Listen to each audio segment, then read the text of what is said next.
नैब के खिलाफ करारदाद और तहरीक इल्तिवा के फैसले पर कायम हूं। Deputy chairman senate Saleem Mandviwala ने तहफ्फुजात चेयरमैन सादिक संजरानी और बाबर आवान के सामने रख दिए। मुशावरती मुलाकात के बाद सलीम मांडवीवाला पार्लियामेंट के सामने मुलाजमीन के एहतजाज में पहुंच गए। मीडिया से गुफ्तगू, इनके मसाइल सेनेट इजलास में उठाएंगे, मुलाजमीन को हक दिलवाएंगे।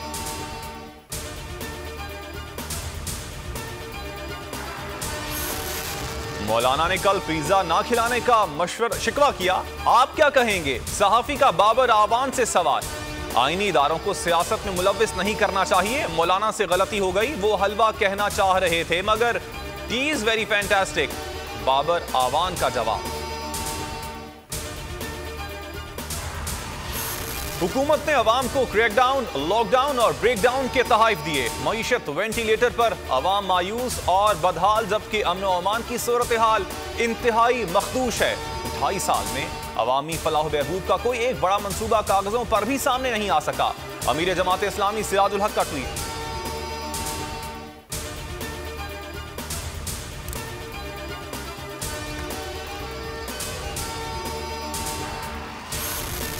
$8 अरब की मशकूक ट्रांजैक्शंस का केस, आसिफ जरदारी की उबूरी जमानत में 28 जनवरी तक तौसी। सेहत का जायजा लेने के लिए मेडिकल बोर्ड की तश्कील का हुक्म।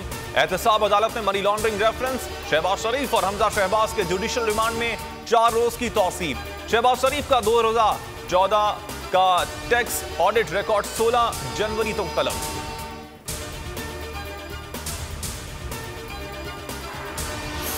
नवाज शरीफ यहां कहकर गए, जब इलाज मुकम्मल हो जाएगा वापस आऊंगा।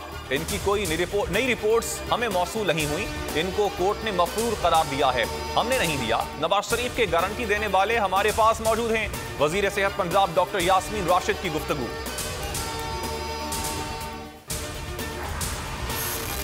वजीर आजम कभी नहीं चाहेंगे हक और सच की आवाज बुलंद करने वाले बोल को पसंद नापसंद की भेंट चढ़ा दें। मुआवने खुसूसी वजीर आला पंजाब फिरदौस आशिक अवान की बोल के प्रोग्राम बस बहुत हो गया में गुफ्तगू। वकला, सहाफियों और सिविल सोसाइटी का चेयरमैन पैमरा को हटाने का मुतालबा। 27 रोज गुजर गए, अवाम को हुकूमती एक्शन का इंतजार। मुल्क भर में पैमरा दफातर के बाहर चेयरमैन के खिलाफ एहतजाज। लाहौर हाई कोर्ट में चेयरमैन पैमरा सलीम बेग की तैनाती चैलेंज। अदालत ने पैमरा समेत तमाम फरीकैन से जवाब तलब कर रखा है।